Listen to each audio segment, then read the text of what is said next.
नमस्कार दोस्तों। आज के इस नए विश्लेषण में हम पैरानॉर्मल इतिहास के एक ऐसे केस की बात करने वाले हैं जिसने सच में पूरी दुनिया के रोंगटे खड़े कर दिए थे। द कंजूरिंग का नाम तो सुना ही होगा। ज्यादातर लोग इसे सिर्फ एक ब्लॉकबस्टर हॉरर फिल्म मानते हैं, राइट? लेकिन आज हम उन असल दावों और उस रियल केस फाइल की गहराई में जाने वाले हैं जिस पर ये पूरी कहानी टिकी है, the Perón family case file. तो चलिए बिना टाइम वेस्ट किए सीधे इस खौफनाक सच को डिकोड करते हैं।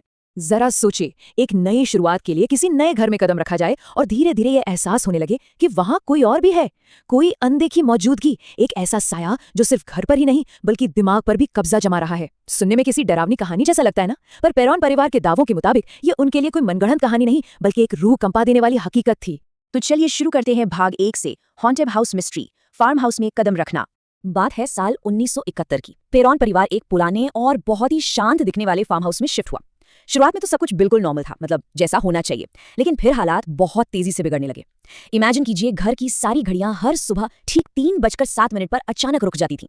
अजीब सी सड़ी हुई बदबू का आना, कानों में फुसफुसाहटें, और फिर हुई उस बेसमेंट की खोज। दावों के अनुसार असली खौफ की जो शुरुआत थी ना, वो इसी अंधेरे बेसमेंट से हुई थी। ये एक तरह का स्लो और मेंटल टॉर्चर था।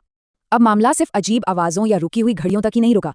परिवार की जो माँ थी, कैरोलिन पेरॉन, उनके शरीर पर अचानक रहस्यमयी खरोच और चोट के निशान मिलने लगे।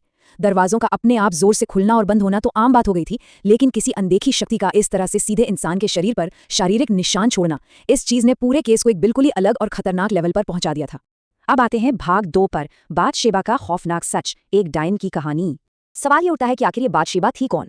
ऐतिहासिक दावों की माने तो बाथशेबा 19वीं सदी की एक कथित डायन थी। उस पर आरोप था कि उसने अपने ही मासूम बच्चे की बलि दे दी थी और मरने से पहले उस पूरी जमीन को एक भयानक श्राप दे दिया था। ये डार्क हिस्ट्री पूरे केस का एकदम सेंटर पॉइंट है। माना जाता है कि उसी भयानक कृत्य ने उस जमीन पर एक ऐसा काला साया छोड़ दिया था जिसका खामियाजा सालों बाद इस बेकसूर पेरॉन परिवार को भुगतना पड़ा। कहा जाता है कि मरने से ठीक पहले बाथशेबा ने जो श्राप दिया था, उसके शब्द कुछ ऐसे थे: जो भी यहाँ रहेगा वो बर्बाद होगा। यकीन मानिए, ये सिर्फ कोई रैंडम शब्द नहीं थे, ये वो खौफनाक चेतावनी थी जिसने इस पूरे केस की नींव रखी। इस एक शाप ने उस जमीन पर कदम रखने वाले हर इंसान की किस्मत मानो पहले से ही तय कर दी थी। इसी के साथ हम पहुंचते हैं भाग 3 पर, वॉरेन्स की इन्वेस्टिगेशन, पैरानॉर्मल मदद की पुकार। जब हालात बिल्कुल आउट ऑफ कंट्रोल हो गए तो बुरी तरह डरे हुए पेरॉन परिवार ने मशहूर पैरानॉर्मल इन्वेस्टिगेटर्स एड और लॉरेन वॉरेन को मदद के लिए बुलाया। वॉरेन्स की जांच में जो बात सामने आई वो और भी डरावनी थी। पता चला कि उस घर में सिर्फ एक नहीं बल्कि कई आत्माएं मौजूद थीं, लेकिन सबसे खतरनाक और सबसे शक्तिशाली शक्ति वही बाथशेबा थी, और उसका मेन टारगेट कोई और नहीं बल्कि कैरोलिन थी। वो एंटिटी कैरोलिन के शरीर और दिमाग पर पूरी तरह से कब्जा करना चाहती थी। इस कब्जे का असर लिटरली दिल दहला देने वाला था। इसे ऐसे समझिए, एक तरफ असल कैरोलिन थी, एक बेहद प्यारी, केयरिंग और एकदम नॉर्मल माँ, लेकिन जैसे ही वो बाथशेबा के कंट्रोल में आती सब कुछ बदल जाता। उसका बर्ताव, उसकी आंखें, उसकी पूरी पर्सनैलिटी, वो पूरी तरह से एक खतरनाक और खौफनाक शक्ति बन जाती थी। और फिर ये खौफ अपने पीक पर तब पहुंचा जब बाथशेबा के कब्जे में आ चुकी कैरोलिन ने अपनी ही बेटी पर जानलेवा हमला करने की कोशिश की। ऐसा माना जाता है कि बाथशेबा अपना पुराना इतिहास फिर से दोहराना चाहती थी। वो कैरोलिन के हाथों वही पाप करवाना चाहती थी जो उसने खुद 19वीं सदी में किया था। बस यही वो टर्निंग पॉइंट था जहां वॉरेन्स को समझ आ गया कि अगर अब तुरंत कुछ नहीं किया गया तो अंजाम जानलेवा होगा। और यहीं से शुरू होता है हमारा भाग 4, खतरनाक एक्सोर्सिज्म और निष्कर्ष, शाप का टूटना। कैरोलिन की जान बचाने के लिए एक बेहद खतरनाक और अनप्रिडिक्टेबल एक्सोर्सिज्म यानी भूत भगाने की प्रक्रिया शुरू की गई। सबसे पहले बेकाबू हो चुकी कैरोलिन को कुर्सी से मजबूती से बांधा गया। दावों के अनुसार बाथशेबा ने अपनी पूरी ताकत से हिंसक हमला किया, यहाँ तक कि कैरोलिन का शरीर कुर्सी के साथ ही हवा में उठने लगा। बिल्कुल रोंगटे खड़े कर देने वाला नजारा। लेकिन इस पूरे गेम को पलटा लॉरेन वॉरेन ने। उन्होंने एक बहुत ही स्ट्रॉन्ग साइकोलॉजिकल हथियार का इस्तेमाल किया। उन्होंने कैरोलिन को उसके बच्चों की याद दिलाना शुरू किया। एक माँ और बच्चों के बीच का जो इमोशनल कनेक्शन होता है ना, वो इस केस में सबसे बड़ी ढाल साबित हुआ। बच्चों की याद से कैरोलिन को अपनी असली पहचान वापस मिलने लगी। उसकी चेतना पर उसका अपना कंट्रोल वापस आने लगा।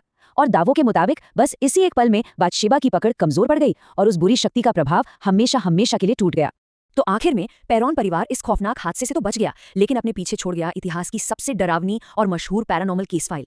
वॉरेन्स ने जो रिकॉर्ड्स दुनिया के सामने रखे, वे आज भी लोगों की रातों की नींद उड़ा देते हैं, क्योंकि जैसा कि सोर्स मटेरियल हमें साफ साफ बताता है, ये कोई हॉलीवुड की मनगढ़ंत कहानी नहीं थी बल्कि एक खौफनाक सच्चाई होने का दावा था।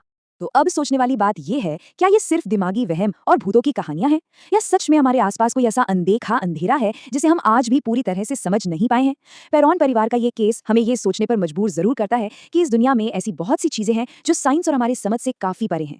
खैर, अगर इस मिस्ट्री का ये विश्लेषण आपको दिलचस्प लगा हो और ऐसी ही और रियल लाइफ की फाइल्स की गहराई में जाना चाहते हो तो जुड़े रहें। मिलते हैं अगले रहस्य